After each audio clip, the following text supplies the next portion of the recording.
بسم اللہ الرحمن الرحیم۔ نماز کے فرائض کا بیان چل رہا تھا۔ نماز کا جو تیسرا فرض ہے وہ ہے قرات۔ دیکھیں، نماز میں قرات کرنا یہ فرض ہے۔ اب کتنی قرات کرنا فرض ہے یہ سنتے ہیں۔ سب سے پہلے سورۃ الفاتحہ پڑھنا، یعنی مکمل سورۃ الفاتحہ پڑھنا یہ واجب ہے، اور کم از کم 3 آیات پڑھنا یا ایک آیات اتنی بڑی پڑھنا کہ وہ 3 آیات کے برابر ہو، یہ قرات کی فرض کی مقدار ہے۔ اتنی اگر کسی نے قرات کر لی اور پھر وہ رکوع میں چلا جاتا ہے تو اس صورت میں اس کی نماز ہو جائے گی۔ اب بات رہی ہے کہ جس نے قرات کی ہی نہیں تو اس کے لیے کیا حکم ہے۔ دیکھیں، قرات فرض ہے، اور اگر کوئی شخص قرات نہیں کر رہا تو اس صورت میں اس کی نماز نہیں ہوگی۔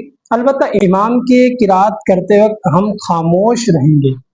امام قرات کر رہا ہے تو ایسا نہیں کہ ہم بھی پیچھے قرات کر رہے ہیں، کیونکہ امام کی قرات مقتدی کی قرات ہوتی ہے۔ اسی طرح جیسے سترہ ہوتا ہے نا، جیسے امام کے آگے سترہ رکھا ہوا ہے تو اس صورت میں امام کا جو سترہ ہے وہ تمام مقتدیوں کا سترہ ہے۔